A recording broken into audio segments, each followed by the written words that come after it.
So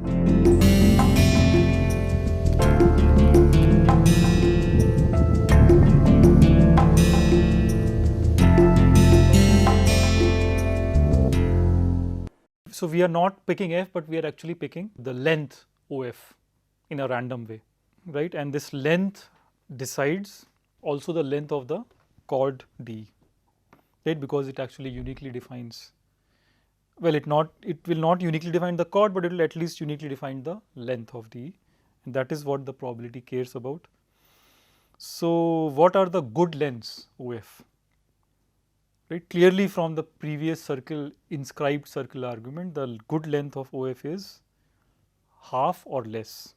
So this means that probability that the length DE is at least the length AB, this is equal to the inscribed radius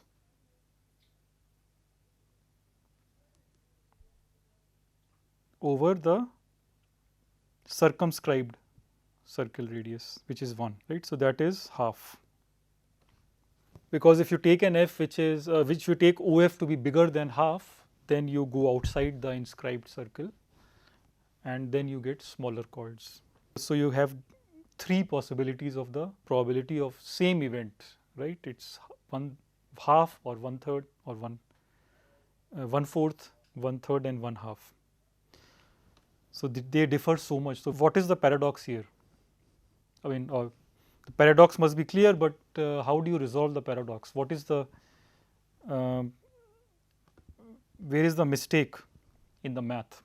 So the mistake is that or the reason why you are getting the different probabilities is because you are assigning probability in different ways to the sample space. Okay, each of these 3 processes is defining a different probability function. That essentially is the resolution. What you have to remember is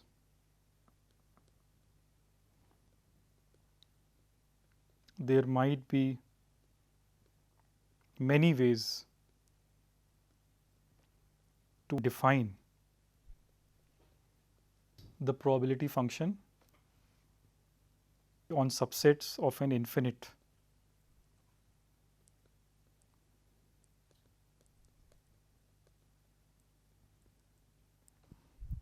sample space omega.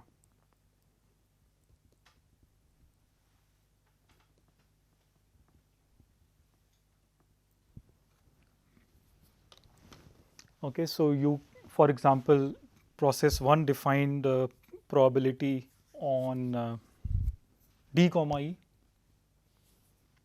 process 2 defined it on midpoint of D comma E, in process 3 defined it on the length OF, and as you look at these different maps, you ultimately get different probabilities for this event D greater than or equal to AB. Okay, so that is why we will need some formalism, otherwise we get into this. If you only care about physical interpretation, then you might get confused in these examples. Okay, so in the end we will formally define everything, but this is a good example to keep in mind. So this also tells you that probability is not merely counting.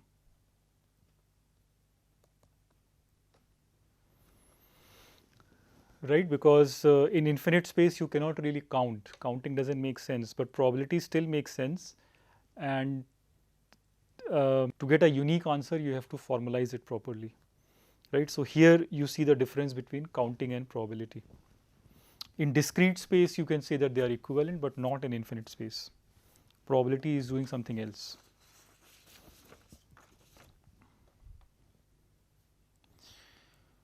Okay, so now let us shift gears and move to a less abstract more practical example, but still confusing. Okay, let's go to example 5. Now an example that is practical and often confused.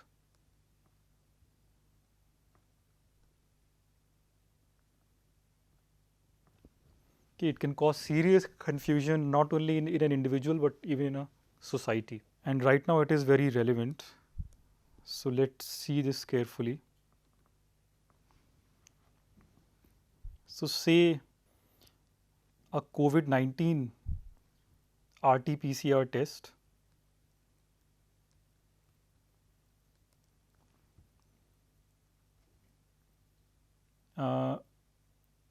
is 80% accurate.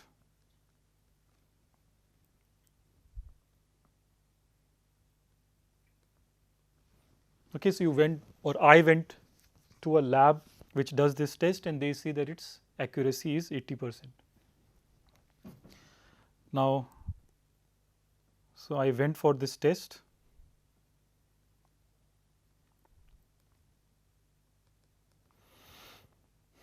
and unfortunately it came out to be positive.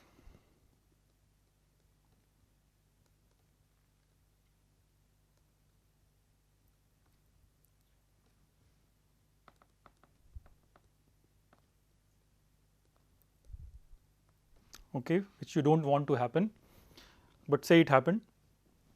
Okay, so I took this test which came out to be positive. Now my question is, what can you deduce from this information? Okay, so what is the probability that I have COVID-19?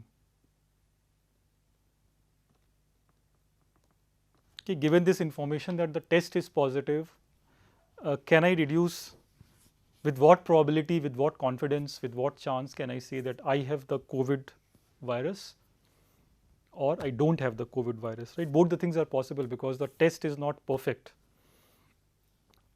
So can I assign probabilities to this? Now, it is very, very tempting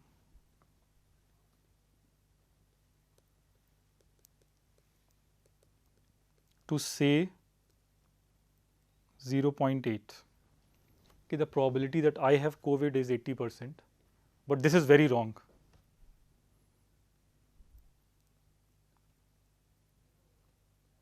This is what many people, in fact most people would not realize, that this 80% accuracy doesn't mean that this particular specific test that happened makes me COVID positive with 80% chance.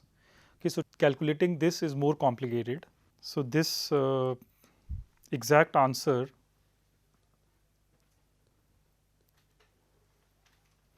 the formula for the exact answer you will see later in the course.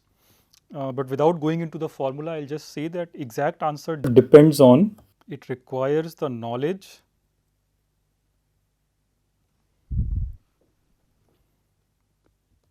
of one, how many people in the let's say in the country have COVID-19 virus, and second is if the test was done on everybody, how many times is the answer positive.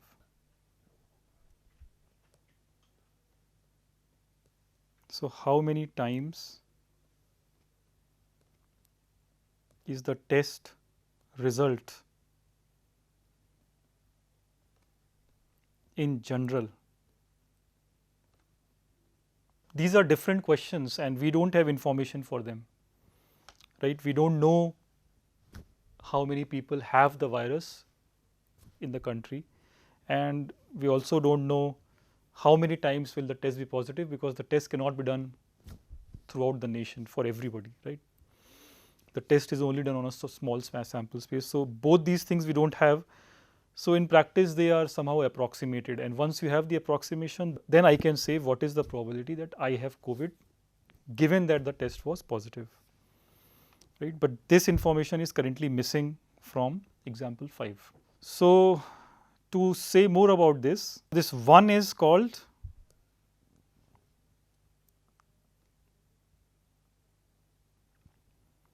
so 1 is actually equal to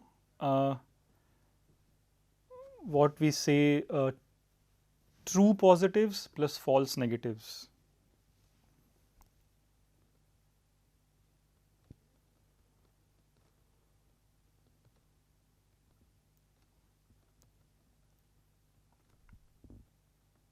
Right, because true positives are those people who have the virus and the result was positive. So, these are the true positives. False negatives are those people who have the virus, but the result was negative, right. So, that is what number 1 is. What is number 2? So, this is only about test being positive, whether the person has virus or not, we are not worried about that. So, this is true positives plus false positives, right. So, that is the information, extra information needed. So, you need true positives, you need false negatives, and you need false positives. Okay, these 3 things you need, and then you can do a calculation. Now, interestingly,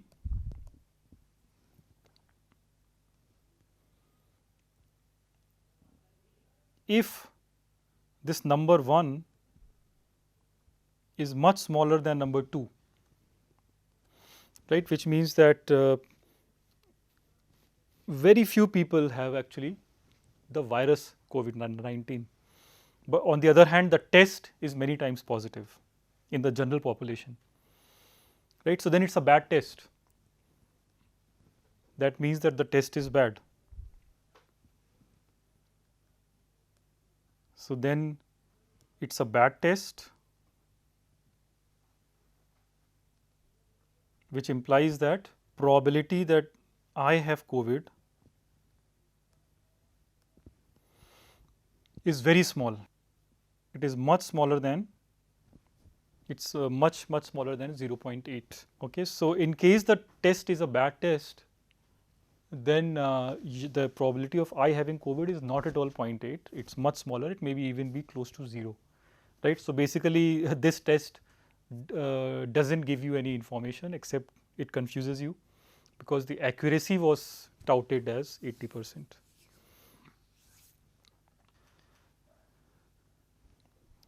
Right. So, which is the same as saying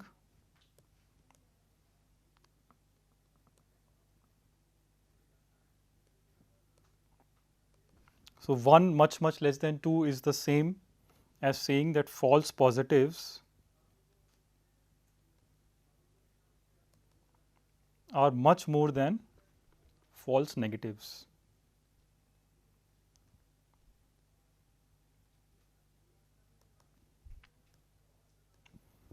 Right, 1 much less than 2 means that this true positive plus false negative is much less than true positive plus false positive, which is cancelling out. It says that false positives are much more than false negatives. So, it is a bad test. So, the taking the test and getting positive does not mean that you have the virus, right. So, you can see that these things are quite complicated, right. So, when somebody advertises 80% accuracy, that just means that the test was done on a small sample space, and there people who had the virus test became positive with 80% chance, and people who did not have the virus test was negative with 80% chance. But from that, when you take the test, you cannot deduce anything. You need much more information. You need information about the whole sample space, the general population, right. So, this is a very relevant and contemporary example, which of course you must have thought about. So, this is the reason why. So, this makes testing, survey, and prediction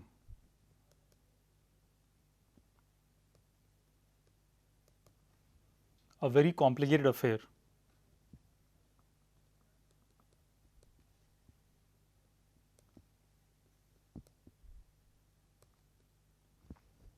Right, so it is prone to a misinterpretation.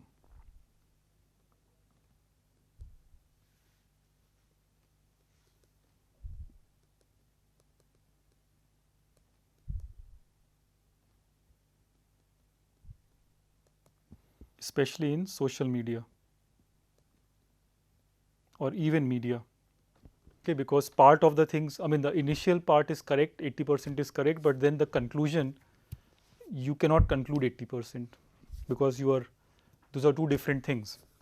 So this is highly prone to misinterpretation in the media because people can be easily made to convince themselves that this 80% is the same as what you want. Okay.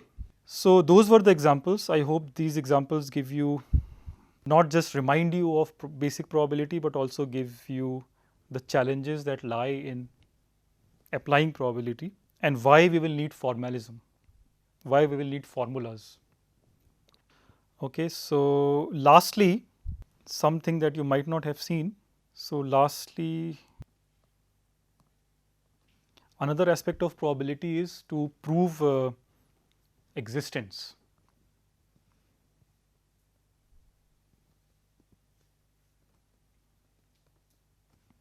Usually of some discrete object. Okay, so lastly, probability is sometimes used to prove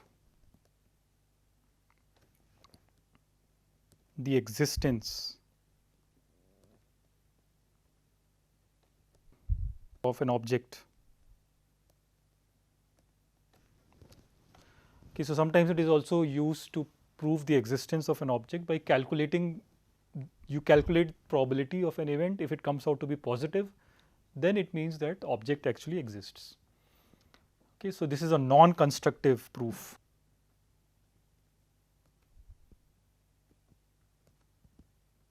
It may be constructive, but in general, these proofs are non-constructive proofs because they only tell you the existence, they don't construct that object. Okay, we will see some examples towards the end of this course. So one example I can give you immediately. So this is, by the way, called probabilistic method.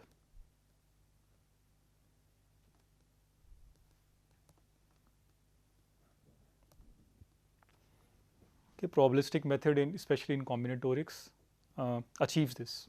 So an example is, so let B be a subset of integers.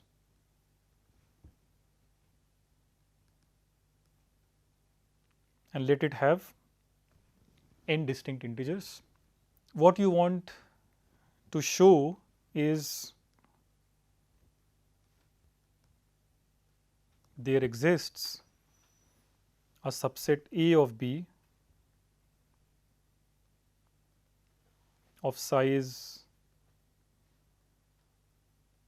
quite large, more than a third, more than n by 3. There exists a large subset that is sum free.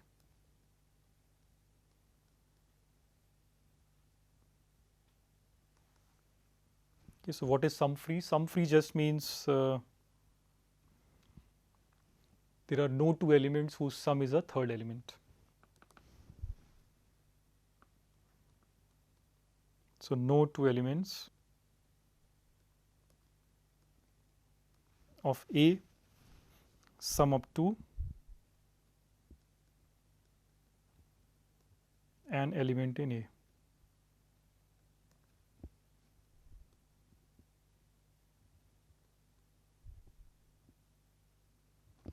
Okay, so this is what we want to show, that for any subset B of integers, there is always a sum free subset that is large, right? This seems to be a difficult to prove statement, because there is no hope of a constructive proof, because you don't even know B. B can be anything, right? So we'll see a proof, or you can try to prove this by using probability. Okay, those are the directions in which this course will move.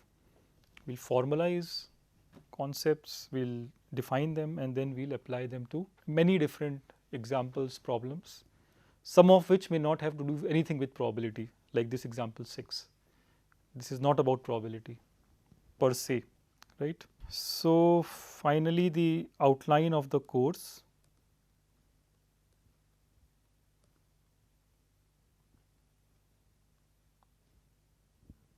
So we'll do from next time basic concepts from high school,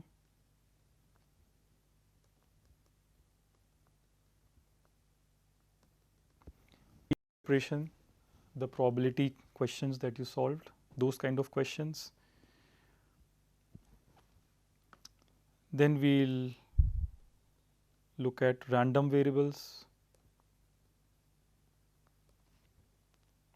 expectation, moments,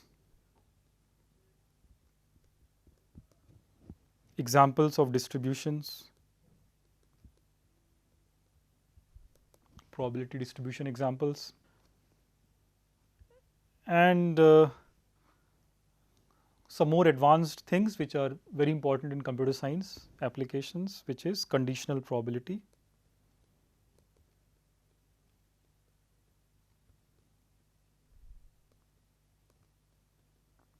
Like this COVID testing example, that you can understand rigorously using conditional probability. Concentration inequalities,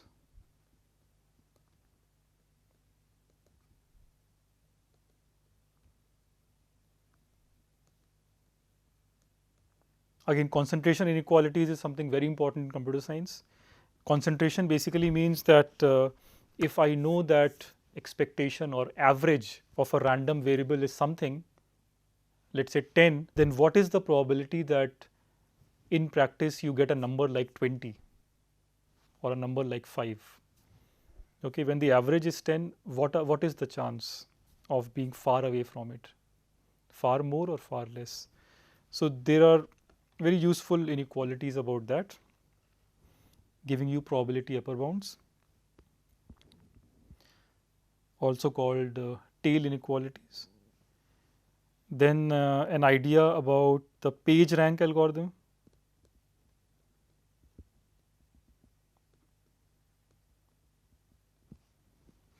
Right, for example, which is used in or a variant of which is used in Google search. And finally, the probabilistic method.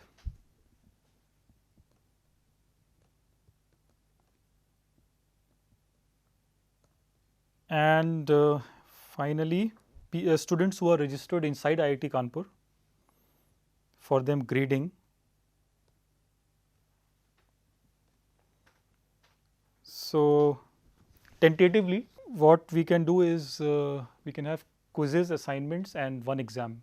Right, it's a modular course. So looking at the timeline, we can have 3 quizzes.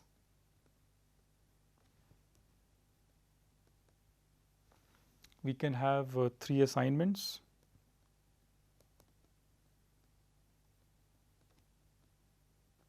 We can have 1 end sem.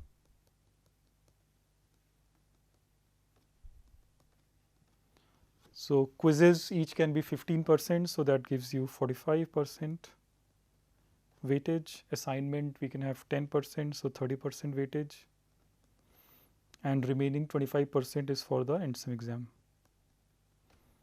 Okay, so based on your performance, you'll be given a grade. Any version of plagiarism will be severely punished.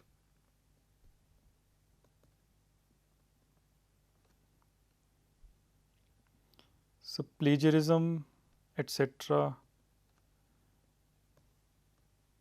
will be severely punished.